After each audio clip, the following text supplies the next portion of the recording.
Au gré des saisons, ma langue se délie. Au grain des moissons, ma sangle se déplie. Tel le pollen paresseux ballotté au vent, la verve verte a les airs pour pavillon, et m'émerveille dans son voyage affriolant, parmi les volatiles au chant caméléon. En pleine lumière, la verdure lexicale irradie que je veux bien lui prêter l'oreille, pour mieux résonner dans sa cavité buccale, avec un nouvel accent, imbibé de soleil.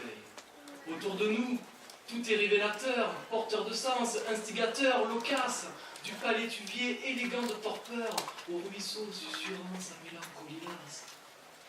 La pluie, fruit des druides de l'altitude, apparaît voleuse, volage, volubile, du rideau fin, fuyant ou prude, à l'averse subversive et indocile.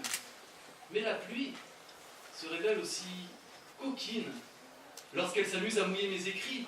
Évidemment, ce que je n'ai pas encore appris, tout tombe alors à l'eau, ça m'enquiquine. Dans ces moments-là, je me retrouve offusqué, bec dans mes ongles, tel un gallinacé. Mais pourquoi sommes-nous dépendants du gripponnage? Pourquoi avons-nous besoin de notes pour amarrage? Mais où sont donc passés les aides de l'Antiquité, improvisant des épopées à loisir? Qui aujourd'hui est capable de les imiter, de suivre la voie de leur voix sans pâlir?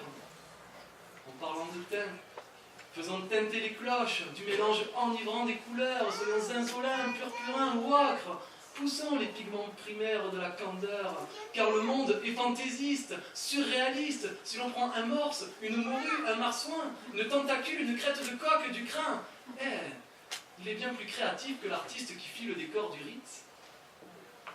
Au gré des saisons, ma langue se délie, au degré des caissons, je tangue, me délivre, lorsque je ne bois plus que de l'eau, de vie, s'agrandit alors ma soif de vivre.